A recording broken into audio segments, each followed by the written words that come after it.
Olá, amigos da TV Com, estamos de volta para mais uma edição do programa CDL TV, realizado pelo setor de comunicação da CDL Santos Praia, Câmara de Dirigentes Lojistas, um projeto de comunicação para conversar com o lojista, conversar com a sociedade santista com vários temas de interesse. E hoje temos como convidado o vice-prefeito de Santos, Eustácio Pereira, psicólogo e advogado Eustácio Pereira, e também conosco mais uma vez o comentarista e presidente da CDL Santos Praia, Nicolau Miguel Obeide, agradecendo a sua audiência, você de casa que tem nos prestigiado aqui no programa CDL TV. Apesar de hoje a edição ser gravada do nosso programa, nós queremos deixar abertos os nossos canais de comunicação, porque todas as perguntas, as questões, as dúvidas serão direcionadas à assessoria do nosso vice-prefeito, Eustácio Pereira. Portanto, você pode entrar em contato com a gente em tempo real aqui no programa. Não leremos as mensagens hoje, mas elas serão encaminhadas e respondidas devidamente a posteriori, né? O WhatsApp é o 996491624, telefone fixo 3289-9495. Temos também o Facebook CDL Santos Praia.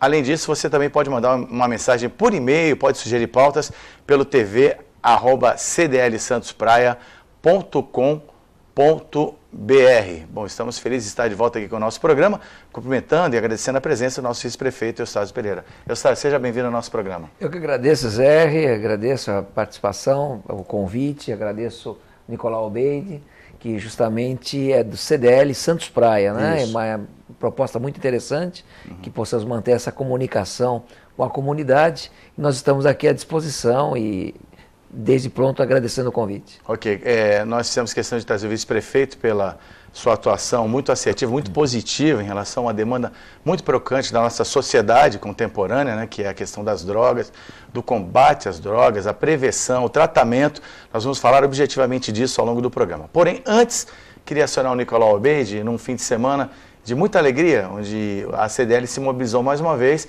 por conta, né, do MEC Dia Feliz, e pôde fazer uma ação benemerente em relação a várias crianças. Essa campanha vale a pena, o CDL sempre participa. Vou pedir até as imagens e pedir ao Nicolau para comentar a respeito desse sábado, nesse dia 30 de agosto, último dia 30 de agosto. Boa noite, Zé, boa noite, vice-prefeito, é um prazer tê-lo aqui. O MEC Dia Feliz, nós estamos no 5º ano consecutivo, tentando agradar as crianças, né? Levamos mais de 80 crianças para a barraca de praia e se divertiram, brincaram na areia, comeram sanduíches e foi realmente... a promoção relacionada ao Big Mac, né, que tem uma promoção que tem um fundo fundido muito bom, né? Então, que é a benemerência em relação às crianças portadoras de câncer. Perfeito. Da Santa Casa. E todos esses sanduíches foram comprados por outras entidades também, né? Que também se agregam a esse dia e fizeram, e toda essa receita é doada às crianças portadoras de câncer Santa Casa. Maravilha. Realmente é uma benemerência excelente, eu acho que não existe comentário em relação a isso. Bom, eu acho que essa responsabilidade social mesmo muito hoje boa, não muito pode boa. estar ausente de maneira nenhuma da sociedade civil como um todo, não é? O poder público, a iniciativa privada, o terceiro setor tem que estar imbuídos dessas ações aí para a gente minimizar e solucionar vários problemas aí de âmbito social e de saúde também. Uma bela causa, a CDL se fez presente. Pois não, Nicolau? E ao mesmo tempo, né, esse dinheiro que o McDonald's arrecada vai para as crianças portadoras de câncer da Santa Casa, e ao mesmo tempo as entidades são beneficiadas por associações como o Rotary, como os CDLs, e associações comerciais que doam esse sanduíche para as crianças. Então, realmente, é uma festa, é um dia de muita alegria, é um MEC Dia Feliz, como eles mesmo dizem. Ô, Nicolau, agora só para a gente encerrar a pauta aí junto aos nossos pares e lojistas, vamos falar da 38ª Convenção, né, das CDLs do Estado de São Paulo? Nós estivemos em Águas de Lindóia, no Monte Rei Hotel, pela 38ª Convenção Estadual. Tivemos como palestrantes Paulo Henrique Amorim, muito boa palestra, muito didática, realmente ele é uma pessoa surpreendente. Temos aí mais, aí teve também muita confraternização, lá do lúdico também, né, que não é só de trabalho que a gente vive. E tivemos também o Gustavo Borges, nadador, empresário, coisa que eu desconhecia, um rapaz enorme, tem 2,3 metros de altura. Sim. Eu não sabia da estatura dele. mas muito inteligente, muito motivacional. Aí o Gustavo, né?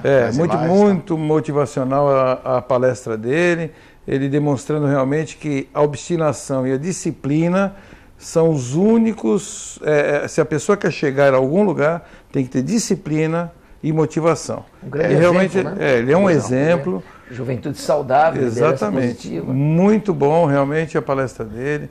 E ele foi muito didático nesse sentido. Foi muito ele desenvolveu um método, né, de ensino de natação nas academias para as crianças. Ele está com 6 academias, por incrível que pareça, exatamente, nas capitais, nas principais capitais do Brasil. E as academias também podem comprar esse método, tal, tem toda uma preparação, enfim. Ele falou sobre isso. Bom, sabe que diretamente o esporte está dentro do hall de assuntos que a gente vai tratar com o nosso vice-prefeito, Eustáquio Pereira, porque realmente o senhor está inserido numa causa que exige 25 horas por dia de dedicação, né? Que é a questão muito sensível das drogas.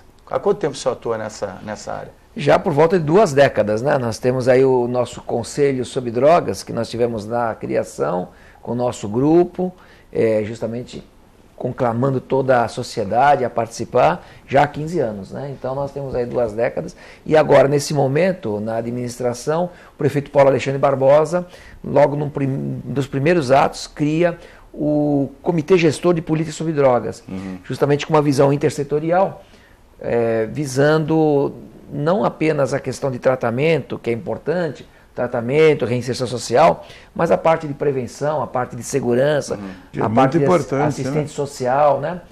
Os moradores em situação de rua e todo esse trabalho para pessoas de baixa renda, né?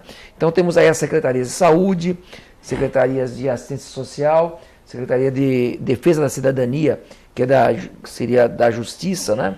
Defesa de direitos, a secretaria de segurança e a secretaria de educação, já na vertente preventiva, né? Nós temos realmente que trabalhar muito na questão preventiva.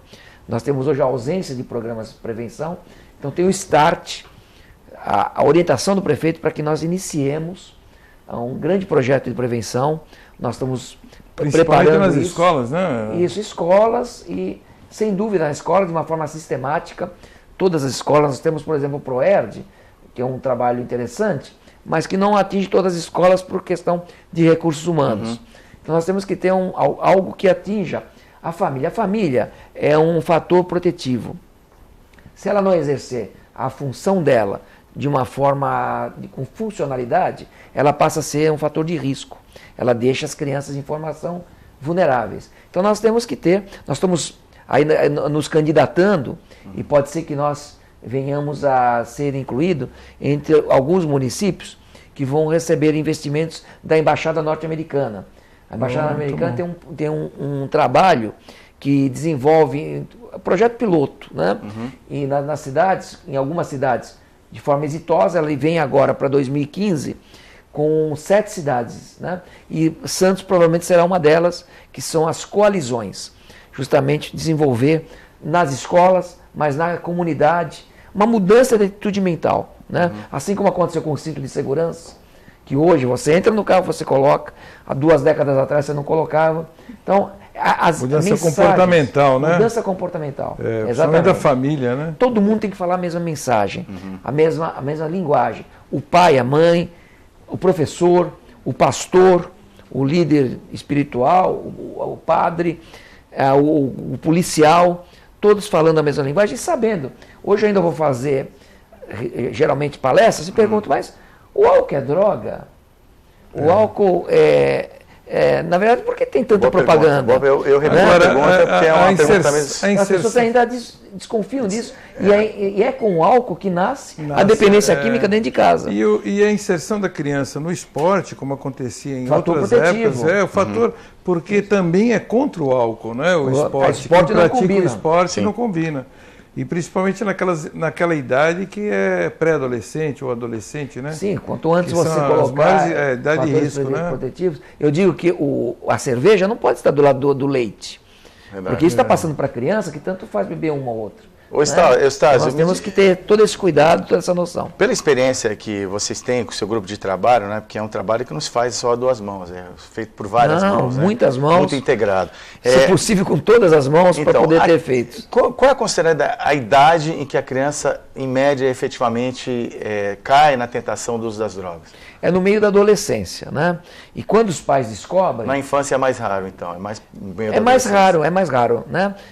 Mas a iniciação às drogas lícitas, ela cada vez... As drogas como um todo, porque a droga não é uma questão de lei, né? Até as drogas permitidas, o álcool, o cigarro, são drogas as mais usadas por serem permitidas. E são portas de entrada. Portas de entrada, né? Então, cada vez mais, um número maior de jovens e pré-adolescentes começam a usar, e a melhor forma de se prevenir são aqueles jovens que até 18, 19 anos, eles nunca beberam, nunca fumaram. É difícil isso? É difícil, mas é possível.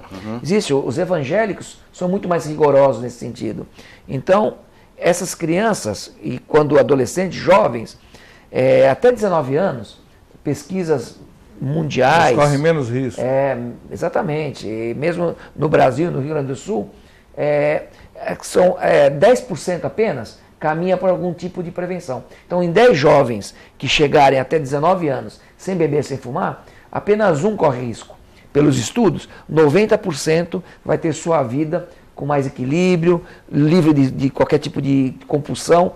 Então, a melhor forma é você realmente prevenir, não iniciar, como o Nicolau falou, não ter portas de entrada, né? Que tem toda uma abertura aí. Agora, álcool, cigarro, cocaína, passando pela maconha. Eu acho que assim, a criança ela inicia na droga em função da porta de entrada, que é o álcool. O álcool e o cigarro, mas também tem um pouco de modismo da turma, né? Então depende do ambiente que ele frequenta. Do adolescente, né? O adolescente, né? Por si só, ele já ele já quer se autoafirmar e ele já quer ser controverso. Ele quer ser contra aquilo que está instituído na sociedade. Eu acho que assim, o esporte, ele é o que realmente afasta todos os caminhos. Porque ele cria uma turma, um pool de praticantes, né, de esporte, e acaba... Sem dúvida alguma, é um grande aliado, né? Agora, na minha época, né, eu estou com 57 anos, nós éramos jogados, a educação física e os esportes nas escolas eram muito mais acentuados, muito mais fortes. Hoje você vê escolas aí que não tem nem educação física. Então você não acha que a prefeitura, nesse caso, como você falou da inserção, o esporte não seria o caminho maior, melhor para... A prefeitura tem um trabalho de dentro das escolas, né? Realmente forte, né?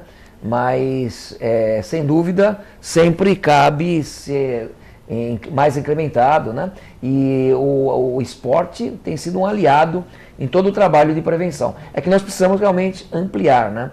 Nós precisamos, na verdade, levar mais o conceito de valores para a sociedade, né? Nós temos... os valores estão muito alterados, né? Valores as famílias também mais... Não materiais, né? O conceito de família mais diluído. Que modelo que eu passo, eu tenho uma estrutura de limites, né? A comunicação afetiva. Muitas vezes eu amo muito meu filho, minha filha, mas eu não comunico esse afeto, né? Exato. Então, tudo ou isso, não diz não, né? Tudo isso soma. Ou não diz não para o filho também. O limite é muito importante, né? Agora, vice-prefeito, eu queria que a gente comentasse agora a respeito de um outro mal. Você falou nas drogas lícitas, o álcool, maconha, cocaína, mas uma droga que está causando uma devastação nos seus usuários, que é o crack. Crack. Existe um programa estadual de combate ao crack, ao qual a Prefeitura de Santos já está integrada. Fala um pouquinho dessa iniciativa. Então, nós aderimos aos dois programas, tanto federal como estadual.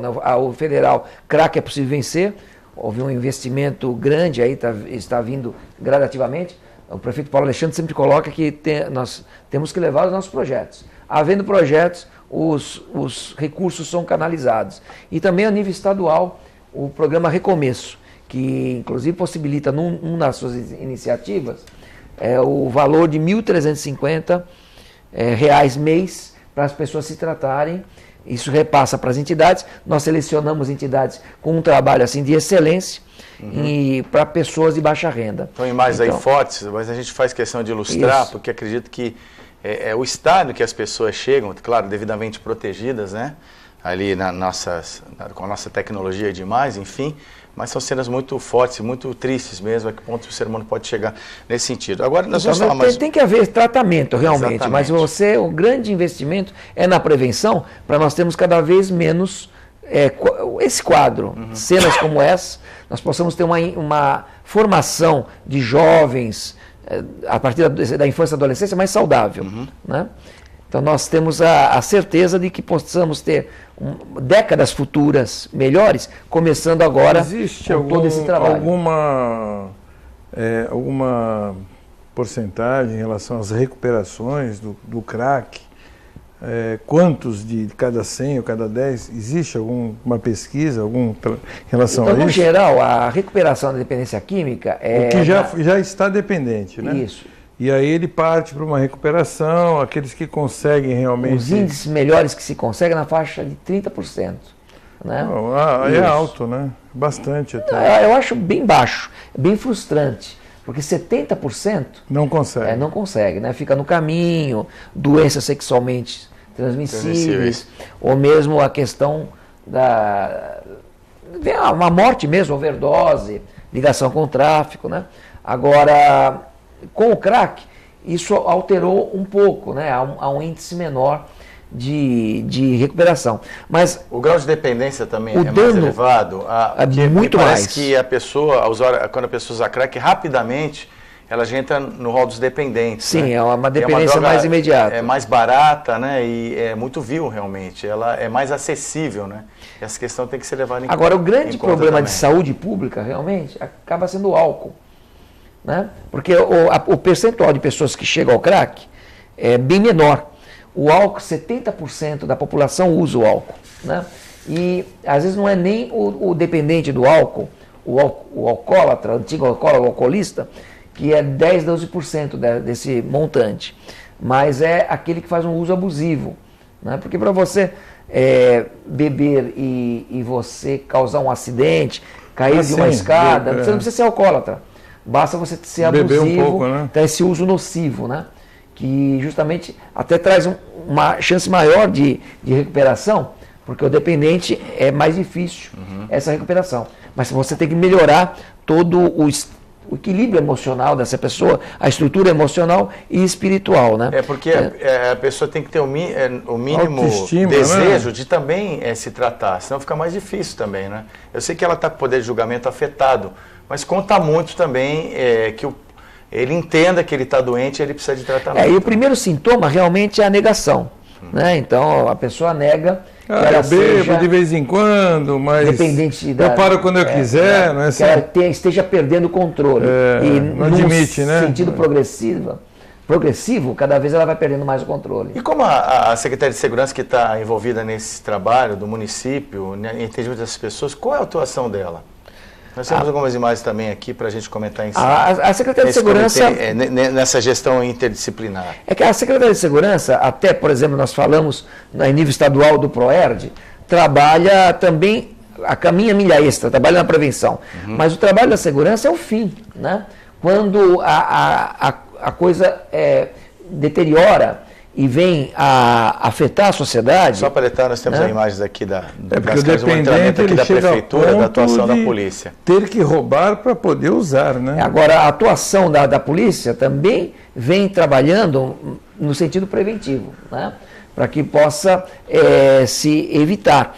Mas tem vários fatores que possibilitam que a pessoa possa ter uma condição de vida que ela não venha a incorrer no uso, né?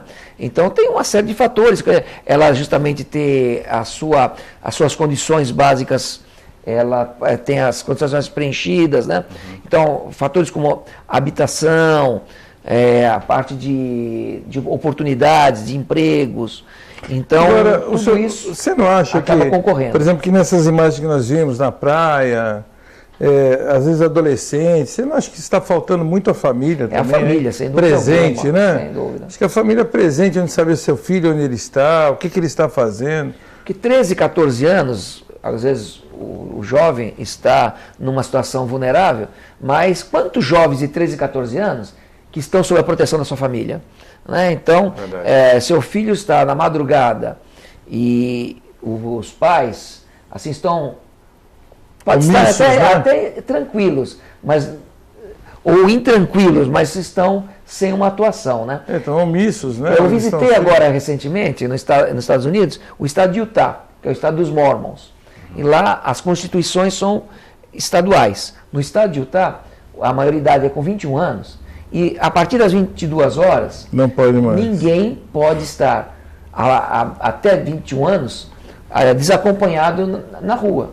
Né? Ninguém pode estar circulando sem estar acompanhado, só acima de 21 anos. Se for flagrado, ele é levado ao serviço social da delegacia e os pais são chamados, justamente o que você falou. Né? Olha, você não perdeu o pátrio poder, não, mas seu filho... Mas aqui no Brasil nós temos a lei, né, que após as 22 horas, menor de idade não pode estar na rua. Só que não a praticamos, né? Nós somos do tempo em que existia o juizado de menores...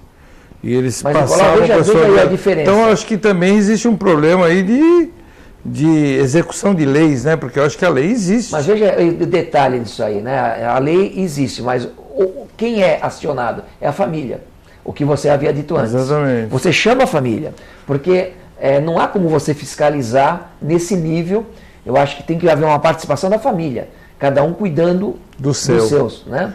Aí facilita mais, e aí sim, toda uma atuação do poder público. Eu acho que aí também entra naquele assunto anterior, que nós falamos sobre valores, ou que nem o Zé disse a respeito de limites, né? Nós falamos também de limites. Pedir licença a você, o vice-prefeito, estamos aí em cima do horário do nosso break comercial, a gente volta em 1 minuto.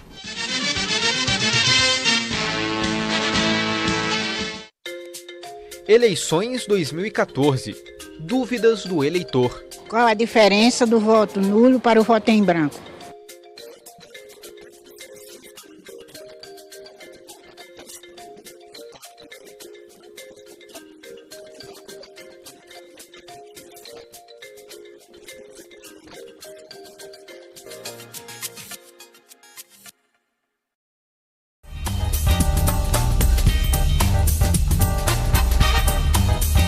Eu, Giacomo Pinotti, não gosto de pagar mais caro e gosto de ser bem atendido. Quero recomendar para você 3R Vidros. Tudo que você pode pensar em box, vidros, espelhos, envidraçamentos de sacada, eles têm aqui. Tem grande promoção em box, grande promoção em envidraçamento de sacada. Fala que veio comigo, Pinotti, tem um descontão, tem um brinde. O meu amigo chileno aqui da 3R atendendo você, no seu comércio, na sua indústria, no seu condomínio. Não pague mais caro, 3227-4749, 3R Vidros.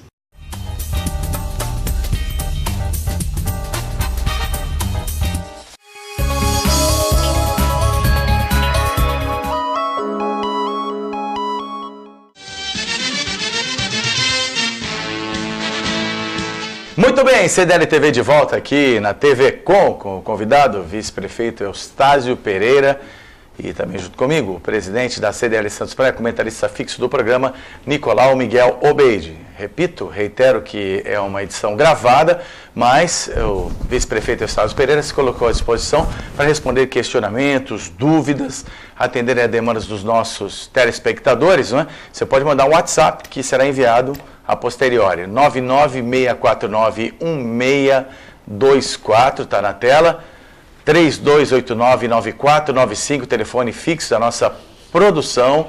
Nós temos também o Facebook, CDL Santos Praia, participe, não é? E também pautas variadas e mensagens por e-mail para o tv@cdlsantospraia.com.br. Nicolau, você tinha um questionamento ao final do primeiro bloco? Por favor, retome. Eu estava falando a respeito de limites, né? Tudo bem que as pessoas não são obrigadas a conviver uma com as outras, então as famílias, hoje, existe um número de separações muito maior do que nós tínhamos algum tempo atrás. Não vamos entrar nesse mérito, porque isso é um outro questionamento. Mas eu acho que às vezes o pai ou a mãe, que aí ela precisa buscar um serviço, trabalhar durante a semana toda, quando chega no final de semana ela acaba se sentindo culpada e não coloca os limites devidos ao filho. Você não estudou, você não vai sair, você não vai passear. Isso que eu estou falando, 5, 6, 7, 8 anos de idade escolar. E essa criança ela vai crescendo, chega numa idade de pré-adolescente, ela quer outras coisas, porque ela já conseguiu o seu limite, né? Maior. E aí ela começa a não respeitar os pais, ficar na rua até mais tarde, companhias que não deve, e aí é uma porta de entrada também que eu acho. Gostaria que você me corrigisse se eu estiver errado, em relação a drogas. Porque eu vejo crianças de 13, 14 anos, que para mim são crianças. Às vezes são marmanjos, hoje as crianças estão grandes, são bem altos, grandes, mas bebendo. E parece que eu já conversei com vários adolescentes, e eles falam, se não beber não tem graça. E as meninas também hoje consomem muito mais álcool. Eu vejo meninas, elas enchem copo de vinho e tomam num gole só. Então, realmente, eu acho que a família tinha que estar mais... Tinha que atuar. Até com o exemplo dos pais, em relação a isso. Muito. A família ela é essencial, inclusive, para a referência, para a formação dessa criança, desse jovem, né? Então, na verdade, há necessidade dessa autoridade, não autoritarismo, mas uma autoridade em termos dos limites, né? Realmente, a liberdade ela tem que ser proporcional, diretamente proporcional à responsabilidade, né? Havendo responsabilidade, sabendo lidar bem com a sua vida, vai aumentando a liberdade. Se você usa mal a liberdade, você realmente perde, você mostra que não ter responsabilidade e você perde a liberdade, né? Então, isso cabe fazer essa formação com a família, né? A família está mais preparada e isso é uma coisa gradativa, para que possa formar melhor, não abrir mão dessa sua responsabilidade de formar os jovens, né? Acabam os jovens ficando muitas vezes muito com suas decisões, né? O nosso mestre Samitiba coloca muito isso, né? Que quem ama pune, né? Quem ama educa. Quem ama, né? E limites na medida certa. Exatamente. A responsabilidade dos pais não pode abrir mão dessa responsabilidade de formar pessoas responsáveis. Né? Exato, porque eu, por exemplo, tenho um filho de 10 anos que essa pauta das drogas já é aberta há um bom tempo. As escolas hoje ajudam muito nisso, né? Da prevenção, né? Então, ele tem um entendimento muito claro, ele me pergunta e a gente responde dentro do... Essa parte de informação ela é importante. Deixa que ele veja muita informação deturpada. Os efeitos da droga, agora, enfim. Você acha que a droga ela existe faixa econômica ou ela está atingindo qualquer classe A, B, C, D? Não, ela é democrática, né? Os fatores são diferentes. Muitas vezes pessoas de baixa renda acabam nas suas... sempre ligada às suas frustrações, né? E muitas pessoas que às vezes têm um bom poder aquisitivo, estão num outro nível, mas elas si mesmo estão vulneráveis porque elas têm os seus conflitos pessoais, né? Então acaba o fator econômico não sendo determinante. Você encontra em todas as faixas etárias, em todas as classes sociais, né? É uma questão de educação, né? Também da família. Tá na sociedade. Eu acho que é uma estrutura familiar. Realmente, eu acho que a base é nisso que você falou. A estrutura familiar realmente ela é fundamental para... Os fatores, os valores, né? É aquilo que nem você falou no início, né? Você tem o seu filho, você ama o seu filho, mas você tem que falar para ele, filho, eu te amo. E até eu acho que demonstrar muitas vezes. Demonstrar nos atos, né? Realmente, às vezes a gente peca um pouco nisso. Passar a informação de eu me importo com você, né? Justamente nas atitudes. Ô Estásio, a gente vai avançar também, porque nós falamos do trabalho integrado, aliás, um trabalho muito bem feito pela Secretaria de Assistência Social, e a questão das drogas, da dependência, do álcool e das drogas, atinge em grande parte os moradores de rua, não é? Como é que é feito esse trabalho dentro desse contexto? Tem uma atuação forte da Secretaria de Assistência Social, mas não só da Secretaria. Hoje a visão do prefeito é uma ação intersetorial, porque implica também na questão de saúde. Muitas vezes são usuários, é muito difícil você estar numa condição de rua, população em situação de rua, sem ser usuário de algum tipo, a partir do álcool, algum tipo de droga, né? É bem difícil essa situação. Não sei que seja doenças mentais. Então, isso pode desencadear, por exemplo, transtornos mentais, né? Certo. Então, deve ter uma atuação da saúde. Então, isso também potencializa a violência. Então, tem uma questão também voltada à insegurança. Então, nós temos uma atuação intersetorial. O prefeito Paulo Alexandre firmou termos de cooperação técnica com entidades religiosas. Então nós temos hoje cerca de 400 egressos das ruas de Santos que estão em tratamentos pela Cristolândia, a Igreja Batista, ou pela Casa Belém da Igreja Católica, né? E mesmo assim temos os nossos abrigos, mesmo agora, nos próximos dias, temos a inauguração de mais um equipamento. Cada vez mais a Secretaria a Prefeitura, né, vem dotando de recursos através da Secretaria de Assistência Social. Agora, é realmente um grande desafio, que Santos tem as características que são facilitadoras à população em situação de rua, né? O clima cidade plana, praia, né? Então o perfil de praia, caridoso da população também. Com os banheiros, né? Então tem que haver toda uma... E fora a população que também ela dá muita esmola. A população, né? Que facilita muito, bem lembrado mesmo, né? E o que nós queremos não é só... É lógico que as pessoas precisam ser alimentadas, mas que venham, esse alimento que venham para os nossos equipamentos, né? Porque já existe todo o acompanhamento, convencimento. Porque senão a pessoa cada vez se instala mais na rua, né? Que a pessoa se aproxima do tratamento das pessoas que podem ajudá-la dentro do que ela precisa, né? Inclusive nós tivemos nós tivemos uma campanha acho que era da SEAC na época, que era a última, sabe a última esmola que você deu, o traficante agradeceu. Então eu acho assim bem impactante, né? Eu acho que tem que ser uma campanha nesse sentido. Porque para as pessoas entenderem que às vezes o dinheiro que elas estão dando está tendo um outro caminho, né? A Secretaria de Comunicação e Resultados, a SECOR, então está desenvolvendo com as demais secretarias toda uma campanha Santos Quem Ama Cuida.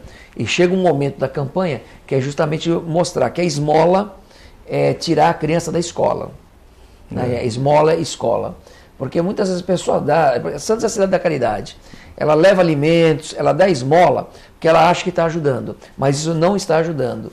Realmente deixa de promover o ser humano. Nós queremos muito mais do que ele ser alimentado. Lógico que ele precisa ser alimentado, mas ele precisa ser promovido, né? Então as pessoas... Vice-prefeito, eu queria que o senhor retornasse a questão do cartão Recomeço, com auxílio financeiro fornecido pelo Estado. A gente ouviu algumas críticas, talvez à distância, as pessoas talvez não conhecerem qual o real valor dessa ajuda, dessa reinserção, que precisa de um apoio financeiro. Muitas pessoas criticam, falam, puxa vida, o Estado vai dar verba para as pessoas que estavam envolvidas com drogas e tudo mais. Explica um pouco essa questão, que é algo que eu ouço muito e o senhor deve ouvir também. O usuário, a própria família não realmente claro que não é no primeiro momento, né? Não é no primeiro momento que ele recebe um recurso. Esse recurso vai direto à instituição cadastrada, né? Então é um recurso para que ela possa se tratar. Para tratamento dela. Para que ela possa atender aquela pessoa, né? A entidade recebe, o Estado repassa diretamente para a entidade. Eu entendo que é um aumento que o governo usa para aumentar os seus equipamentos, não é isso? Seriam os tentáculos do seu equipamento. São recursos. A família não tem recurso. Que é alimentação, assistência psicológica, médica, porque ele demanda medicamentos, enfim. E a instituição tem que ser provida para... Seria isso? A instituição, ela tem... Nós cadastramos instituições que comprovadamente têm uma resolutividade. E essas pessoas, então, passam pelo setor de saúde, são encaminhadas e, havendo a comprovação por biometria que ela esteja recebendo o tratamento, esse recurso passa do Estado para essas entidades cadastradas. Bom, tem dois temas, nós temos 9 minutos de programa que nós não podemos deixar passar. O primeiro deles, se o senhor é a favor da internação compulsória. Então, a internação compulsória, ela é mínima, mas ela tem que fazer parte do tratamento, né? O que fazer com uma pessoa em surto que está com a sua cabeça quebrando uma viatura, né? Perdeu toda a noção. Agora, realmente, qualquer tipo de intervenção tem que ser com o laudo médico. Claro. A esmagadora maioria das internações são voluntárias. Nós trabalhamos muito pelo convencimento, né? Mas nós temos a possibilidade da internação involuntária, que é aquela internação que a família propõe. Nós damos o exemplo, eu tenho sido até repetitivo, do Casagrande. O Casagrande, ele ficou 4, 5 meses internado contra a vontade, uma internação involuntária. Ele aceitou o tratamento no 5º, 6º mês. E ele que maldizia o filho, queria matar esse filho. Hoje ele diz que deve a vida dele ao seu filho. Um filho que o Chorão não teve. A doença tripudiou por cima da família e por cima do Chorão. E a gente pergunta onde está hoje o Chorão, que a gente lamenta, todo aquele talento, e onde está o Casagrande. São bons exemplos, viu? Muito bons exemplos. Nicolau, antes de passar por você, eu quero dizer, eu quero me posicionar também. Eu sou a favor da internação compulsória. Eu também. Como disse o vice-prefeito, o Nicolau, aqui fora do ar, é uma forma de você proteger o dependente dele mesmo e proteger as pessoas que estão em torno dele na família. Eu acho que a pessoa quando ele chega a uma situação que realmente é irreversível, não tem em termos de sociabilidade, não tem mais poder de julgamento nenhum. E é uma questão legal, né?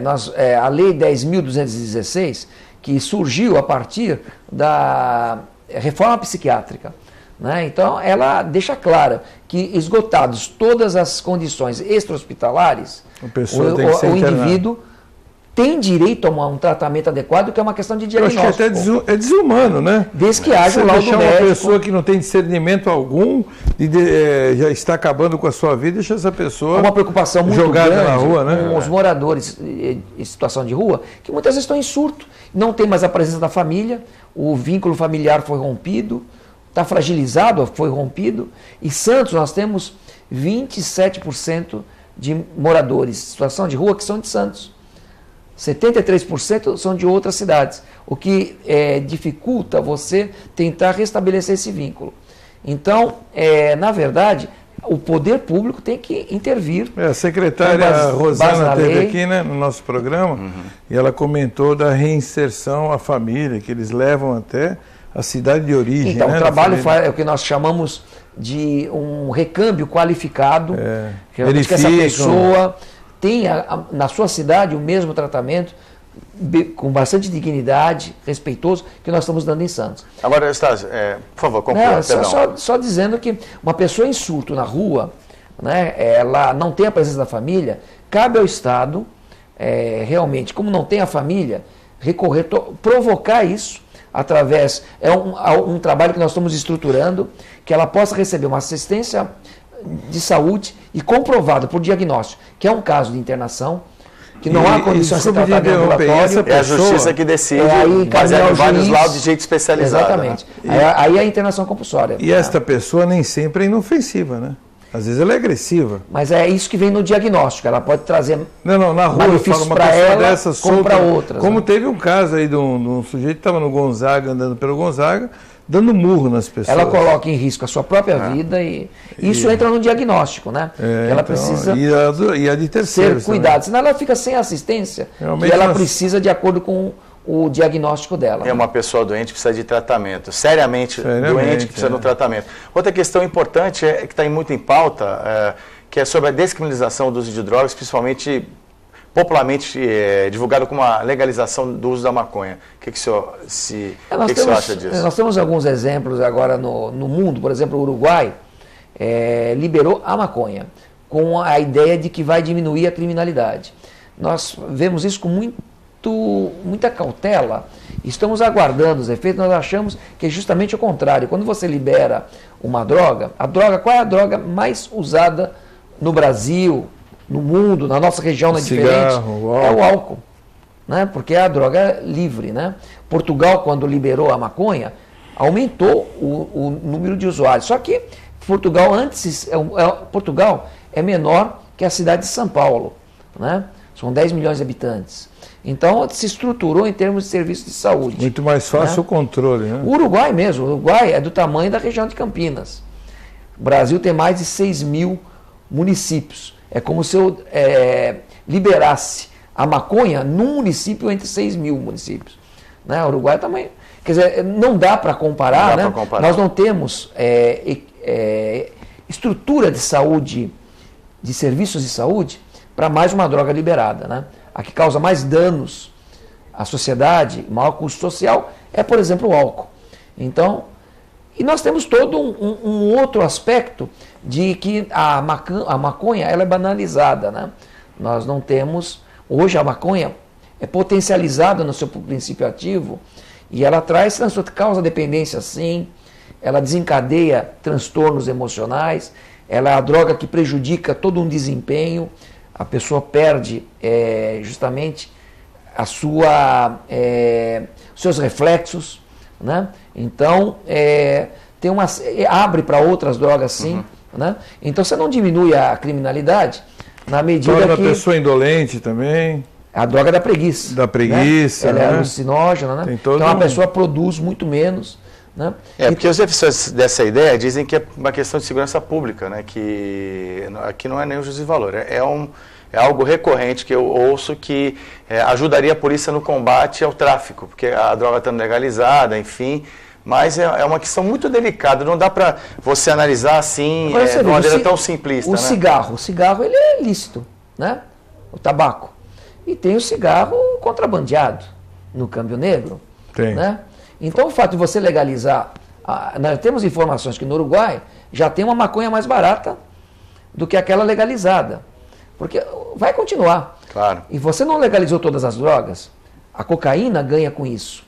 Porque mais pessoas chegarão à cocaína. Então, é um caminho, você não resolveu né? o problema. É eu vejo com muita cautela e aguardo os resultados do Uruguai. Eu acho que isso nós estaríamos na contramão. Nós participamos, inclusive, de um simpósio, agora, recentemente, no governo do Estado, no Palácio dos Bandeirantes, com um dos maiores especialistas do mundo, realmente trabalhou em alguns governos norte-americanos, da Universidade da Flórida, que ele vem até mostrar o apelo comercial que está por trás do uso da maconha, né? Hoje, tentando tornar a maconha simpática, né? Com o apelo medicinal, fazendo com que, por exemplo, a Philip Morris está fazendo investimentos para comercializar a maconha, que perdeu o mercado do cigarro. Né? Então, todo aquele movimento que nós tivemos em décadas passadas, na metade do século passado, com o cigarro, foi mostrado paralelamente que é o que se faz hoje com a maconha. Nós estamos até fazendo um resumo disso. Aí entra o lado financeiro que consumista, com né? Grandes São maus empresários os grupos econômicos querendo faturar em cima de uma possibilidade. Toda uma campanha de uma que foi liberação. feita em relação realmente isso ao cigarro, que hoje começa a nascer, ele mostrou com dados concretos, começa a nascer em relação à maconha, né? Então, e para isso você tem que tornar a maconha realmente mais simpática, com o apelo de uso medicinal dela, né? E isso atrapalha bastante o trabalho de conscientização das pessoas que precisam de tratamento, enfim, não que talvez a maconha ele ache que é uma droga inofensiva, mas o caminho para outras drogas é uma experiência comprovada no dia a dia de pessoas que trabalham como vice-prefeito de Sá Pereira e sua equipe. Aqui eu agradeço muito a presença no nosso programa, foi muito ilustrativo, nós estamos à disposição para esclarecer e ajudar nessa causa. Muito obrigado, parabéns do seu trabalho e da sua equipe também. Eu agradeço muito pela oportunidade e pelo convite e parabenizo aí o trabalho de vocês. Obrigado. Levando essas informações. Teremos outras oportunidades. Essa comunicação é muito importante, nós estamos à disposição. Nicolau, um grande abraço, até semana que vem. Um abraço a todos e obrigado aí pela presença. Ok, lembrando que o CDL TV é toda terça-feira a partir das 18 horas, com reprises semanais, nas segundas-feiras, às 14h15 da tarde. O programa de hoje já foi, até a próxima, um abraço e até lá.